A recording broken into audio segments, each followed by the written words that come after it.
అందరికీ నమస్కారం. Welcome to our channel teacher tax. ప్రభుత్వం ఈ నెల ఆఖరున ఇందిరమ్మ ఇళ్లకు శ్రీకారం చుట్టనుందని మనకు ఒక వార్త అయితే ప్రచురితం అవ్వడం జరిగింది.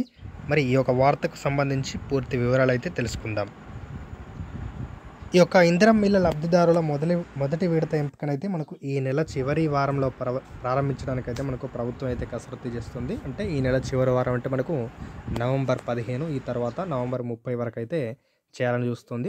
ఒకవేళ నవంబర్లో వీలు కాకపోతే డిసెంబర్ మొదటి వారంలో అయినా మనకి ఈ యొక్క లిస్ట్ అనేది మనకు రూపకల్పన చేయాలని మనకు గవర్నమెంట్ అయితే ఒక కృత నిశ్చయంతో ఉందని మనకి ఒక వార్తలు అయితే కనిపిస్తుంది.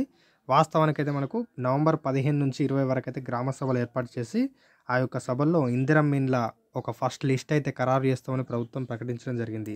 కానీ కొన్ని ఏంటంటే కేంద్ర రాష్ట్ర ప్రభుత్వాల మధ్య కొన్ని నిబంధనలపై స్పష్టత రాకపోవడం, అదేవిధంగా కేంద్రం యాప్లోని అంశాలు రాష్ట్ర ప్రభుత్వ యాప్తో సరిపోలేకపోవడంతో ఈ గ్రామ సభల ఏర్పాటు ప్రక్రియ అయితే ముందుకు సాగలేదు.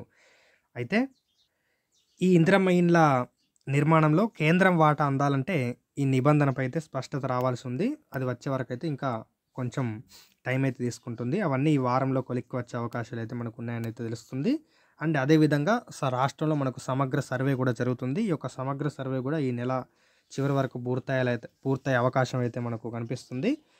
సర్వే అయితే మనకు దాదాపుగా పూర్తయింది. ఇప్పుడు ఆన్లైన్ ఎంట్రీ అయితే ప్రారంభం చేయడం జరిగింది. ఈ యొక్క ఆన్లైన్ ఎంట్రీ కూడా ఈ నవంబర్ చివరి వరకు అయితే పూర్తవుతుంది. ఈ యొక్క పూర్తయిన వెంటనే మనకు ఈ యొక్క ఇందిరమ్మ ఇళ్ళకైతే లబ్ధిదారుల ఎంపిక అయితే స్టార్ట్ అయితే చేస్తారు.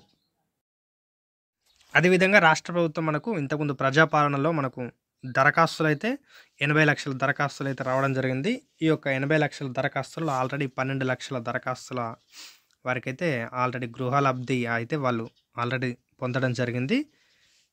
అండ్ నెక్స్ట్ చూసుకుంటే ఈ లబ్ధిదారుల ఎంపికకైతే ఆహార భద్రత కార్డును అయితే ప్రామాణికంగా తీసుకోమని గ్రామ సభల ద్వారానే ఎంపిక ఉంటుందని అయితే మనకు ప్రభుత్వం అయితే ప్రకటించడం జరిగింది. అంటే గ్రామ సభల్లోనే ఎవరు అర్హులు ఎవరు అనర్హులు కాదని నిర్ణయం చేసి అక్కడి నుంచి మనకు లిస్ట్ అయితే తీసుకోవడం జరుగుతుంది. ఇదే విధంగా ఈ లబ్ధిదారుల ఎంపికలో మనకు కీలక పాత్ర పోషించే ఇందిరమ్మ కమిటీల ఏర్పాటు కూడా పూర్తవ్వడం జరిగింది. ఈ కేంద్ర ప్రభుత్వ సాఫ్ట్వేర్లో గ్రామ పంచాయతీ కార్యదర్శుల వివరాలను కూడా నమోదు చేయడం జరిగింది. వీరి ద్వారానే లబ్ధిదారుల వివరాలను కేంద్ర వెబ్సైట్లో నమోదు చేయవలసి ఉంటుందంటే ఆ యొక్క గ్రామ సభలో మనకు ఎవరైతే ఫైనల్గా డెసిషన్ ఎవరికైతే లబ్ధిదారులని ఎంపిక చేస్తారో వారి వివరాలని మనకు పంచాయతీ కార్యదర్శులు ఆ యొక్క వెబ్సైట్లో అయితే నమోదు చేయాల్సి ఉంటుంది.